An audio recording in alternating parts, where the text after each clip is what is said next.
Thank you so much for choosing this session. I am Paul Nkegbe from the University for Development Studies. May I invite Derick Headey to give us his presentation.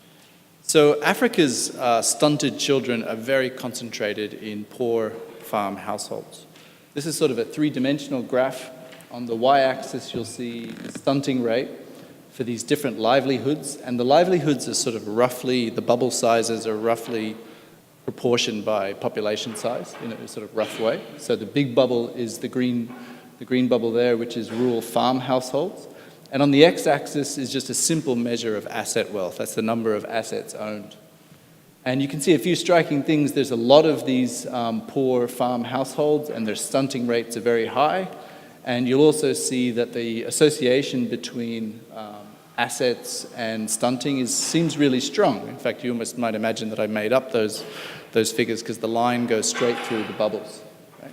And there's really large rural-urban inequality. But African farming systems are very diverse. Farming systems might shape diets even after controlling for wealth. So basically what we're going to try and do in this paper is unpack that rural bubble and break it up by different farming systems. So there are several reasons to think that farming systems are important for diets. The first is, as we've seen, there's lots of papers in the agriculture and nutrition literature looking at farm-level production-consumption relationships.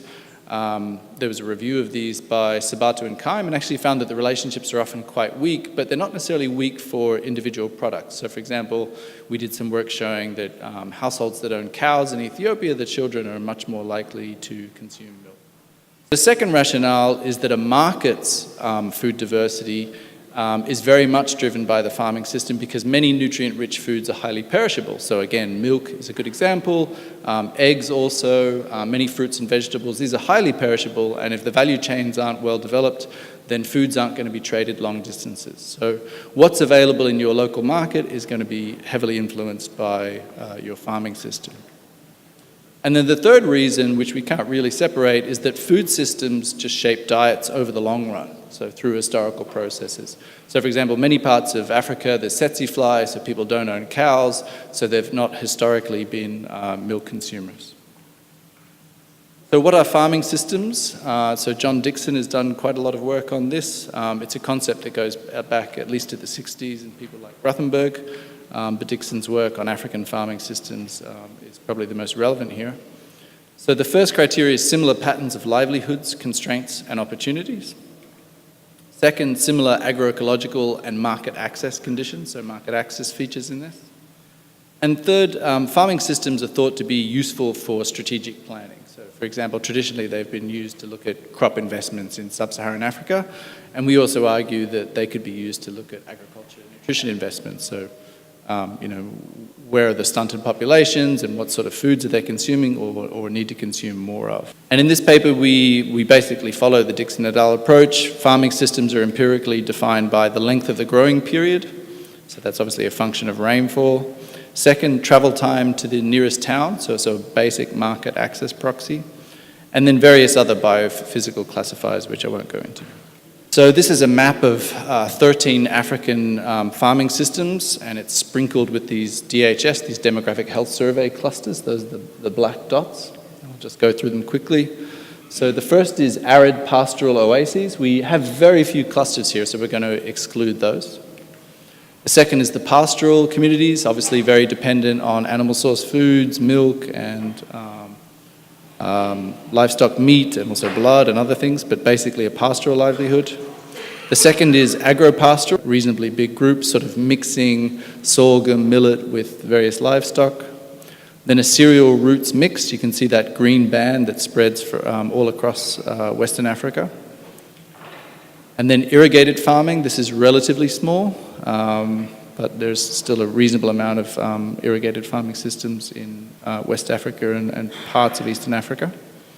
Then highland mixed, so this would be livestock but mixed with some highland crops that you see in countries like Ethiopia, so there'd be teff and maize and other things.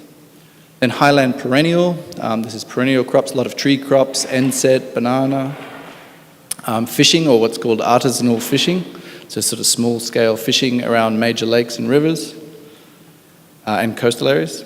And then maize mixed, obviously this is a really big farming system, so mostly maize mixed with some livestock, particularly poultry.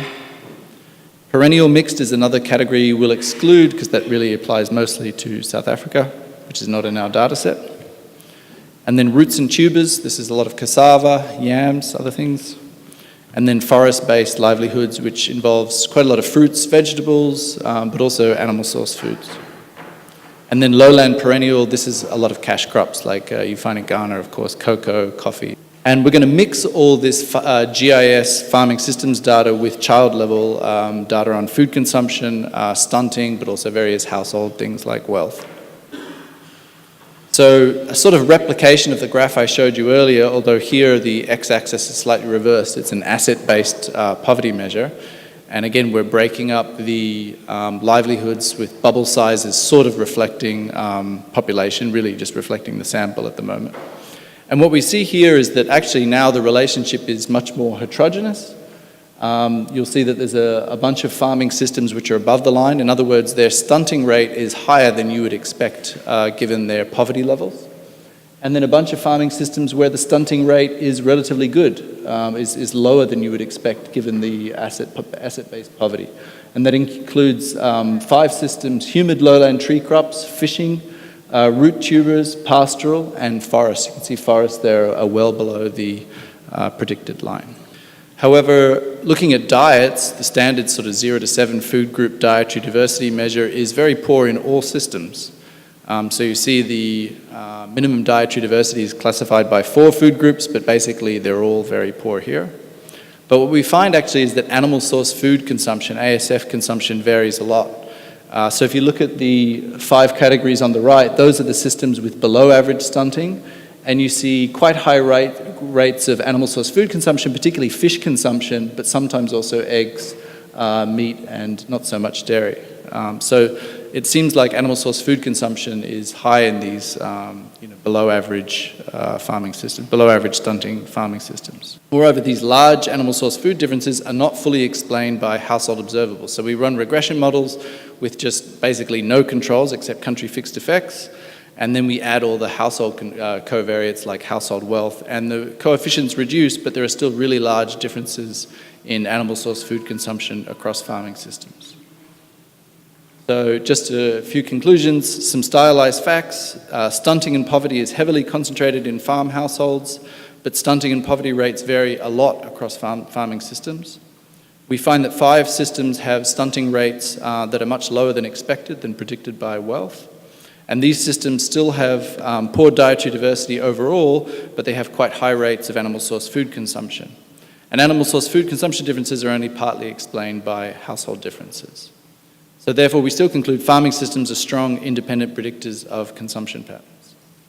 The next steps in this, as I mentioned, this is the start of a longer research program. We're going to bolster the GIS indicators of farming systems by actually using the DHS data on livestock, occupation, and infrastructure, and try and sort of improve these measures of farming systems for future work.